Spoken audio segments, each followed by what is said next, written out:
আসন্ন শিবরাত্রি, তোমরা আমার কাছে এই শিবরাত্রির সংযম ও পালন সম্বন্ধে জানতে চেয়েছো। আর এই ব্রতের ফলাফল, ব্রত করলে পরে তার ফলই বা কী পাওয়া যায়, সেই ব্রতর ফল সম্বন্ধেও তোমরা জানতে চেয়েছো। আমি আজকে এই ভিডিওর মাধ্যমে তোমাদের 3টে প্রশ্নের উত্তর দেব। আমি পুরোহিত দেবু গোস্বামী, তোমরা দেখছো ভগবানের বার্তা ইউটিউব চ্যানেল। আজকের ভিডিওটি সম্পূর্ণ দেখো, তোমরা সব উত্তর পেয়ে যাবে। কথায় আছে, ভগবানকে যদি ঠিকভাবে ডাকা যায় তাহলে পরে ভগবান অবশ্যই সাড়া দেন। বিশেষ করে দেবাদিদেব মহাদেবকে যদি ডাকা যায়, কারণ উনি অল্পতেই খুশি, ওনাকে ঠিক নিয়ম মেনে ভক্তিভাবে শুধু পুজো করতে হয়। একদিন কৈলাসে শিব পার্বতী একত্রিত বসেছিল। সে সময় পার্বতী তার স্বামীকে প্রশ্ন করেছিল এই মহাশিবরাত্রি ব্রতের নিয়ম ও ব্রতের করলে পরে কি ফল পাওয়া যায় সে সম্বন্ধে। তার উত্তরে দেবাদিদেব এই ব্রতের নিয়ম ও মাহাত্ম্য ব্যাখ্যা করেছিলেন, যে নিয়ম মেনে পুজো করলে তিনি অত্যন্ত খুশি হন এবং দু হাতে আশীর্বাদ করেন। সেই নিয়মটি আজকে আমি তোমাদেরকে শোনাচ্ছি। এই ব্রতের নিয়ম হচ্ছে 3 দিন। প্রথম দিন হচ্ছে সংযম, তারপরে ব্রত, তারপরে হচ্ছে পারণ। তো প্রথমে সংযম। মহাশিবরাত্রির আগের দিন সংযম করতে হয়। আগের দিন সকালে ঘুম থেকে তাড়াতাড়ি ওঠে, নিত্যকর্ম সেরে একটু তাড়াতাড়ি তোমরা যে যা ব্যবহার করো, সাবান হোক শ্যাম্পু হোক, তা দিয়ে মাথা ঘষে নিজেকে শুদ্ধ করে ফেলতে হবে। এদিন থেকে ব্রত শেষ না হওয়া পর্যন্ত কারো সাথে ঝগড়া বিবাদে জড়িয়ে পড়তে নেই, কারো কোনো সমালোচনা করতে নেই, কোনো রকম মিথ্যে কথা বলতে নেই, কোনো রকম নেশা ভাঙ করতে নেই। এতে দেবাদিদেব অখুশি হন এবং ব্রতের ফলও বিফলে যায়। দুপুরে আতপ চালের ভাত, ঘি, সন্দক লবণ দিয়ে, সাথে থাকবে আলু সেদ্ধ আর কাঁচকলা সেদ্ধ দিয়ে ভাত খেতে হবে। রাত্রে ময়দার লুচি ও নিরামিষ তরকারি খাওয়া যেতেই পারে, তবে আটার রুটি বা লুচি খাওয়া যাবে না।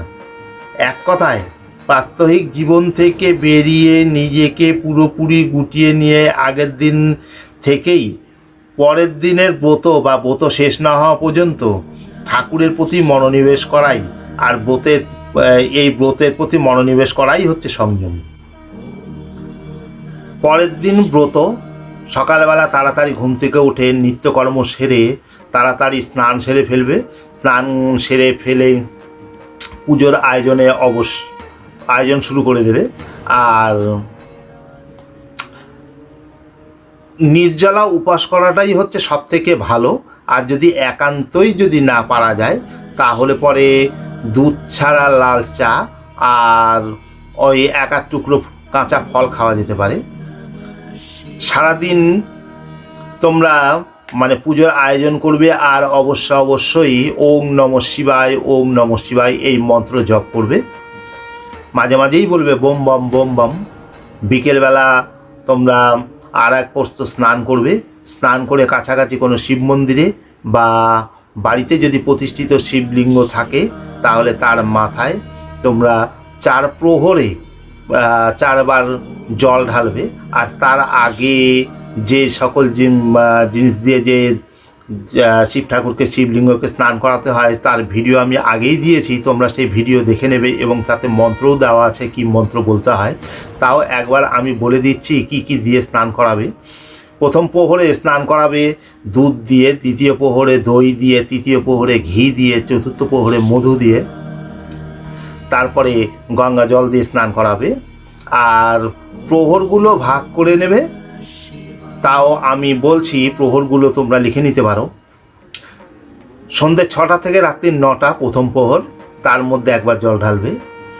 রাত্রি 9টা থেকে রাত্রি 12টা দ্বিতীয় প্রহর, তার মধ্যে একবার জল ঢালবে। 12টা থেকে রাত্রি 3টে তৃতীয় প্রহর, তার মধ্যে একবার জল ঢালবে। আর 3টে থেকে পরের দিন সকাল 6টা চতুর্থ প্রহর তার মধ্যে একবার জল ঢালবে। রাত্রির 12টার পরে সময় চেঞ্জ হয়ে যায়, কিন্তু সেটা পাশ্চাত্য মতে, কিন্তু আমাদের বাংলা মতে নয়। আচ্ছা, তার মধ্যে জল ঢেলে তোমরা শিবরাত্রির ব্রত করবে।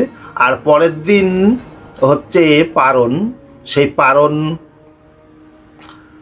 তোমরা সকালবেলা স্নান করে আর একবার শিব মন্দিরে গিয়ে শিবের মাথায় জল ঢালবে। শিবের মাথায় জল ঢেলে এসে বাড়িতে এসে কোনো বয়োজ্যেষ্ঠ ব্রাহ্মণকে তোমরা খাওয়াবে, তাকে ভোজন করিয়ে বা তার হাতে কোনো রকম মানে খাদ্যদ্রব্য তুলে দেবে এবং তাকে দক্ষিণা দিয়ে তার পায়ে হাত দিয়ে প্রণাম করে তার কাছ থেকে তোমরা অনুমতি নিয়ে নেবে সেই পালন করা। সেই পালনের টাইমও দেওয়া আছে আমার আগের ভিডিওতে। সেই টাইমের মধ্যেই তোমাদেরকে পালন করতে হবে।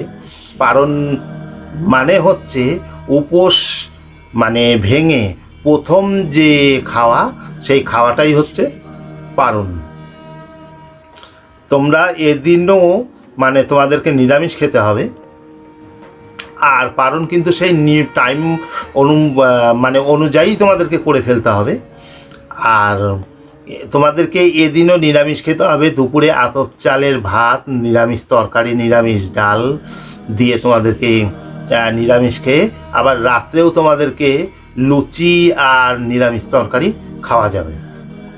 এই ছিল হচ্ছে শিবরাত্রির ব্রত, পারণ,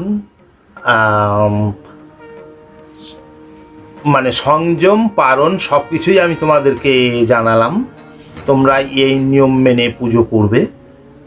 আর এই ব্রতের ফলাফল তোমরা জানতে চেয়েছো। শিবরাত্রির ব্রত পালন করলে মহাদেবের আশীর্বাদ পাওয়া যায়। এই ব্রত পালন করলে বহু জন্মের পাপ দূর হয়। এই ব্রত করলে পরে জ্ঞান প্রদান হয়। এই ব্রত করলে পরে দারিদ্রতা চলে যায়। এই ব্রত পালনে সর্বরোগের বিনাশ হয়। এই ব্রত পালনে কাম, ক্রোধ, মোহ, লোভের মতো বিকার থেকে মুক্তি পাওয়া যায়। আরও আরও আরও আরও অনেক কিছুই মানে মহাদেবের আশীর্বাদে আমাদের এই জীবন থেকে অনেক কিছুর দোষ ত্রুটির থেকে আমরা মুক্তি পেতে পারি। তো আজকের এই ভিডিওটি আশা করি তোমাদের কাজে আসবে। তো তাহলে অবশ্যই একটা লাইক করবে, আর অন্যরা যেন জানতে পারে তার জন্য শেয়ার করবে। আর নতুন কিছু যদি জানার থাকে তাহলে পরে অবশ্যই কমেন্টস করবে। আর যারা নতুন দেখছে আমার ভিডিও তারা অবশ্যই সাবস্ক্রাইব করবে, পাশের বেল আইকনটি অন করে দেবে। ভিডিও দেখার জন্য সবাইকে ধন্যবাদ।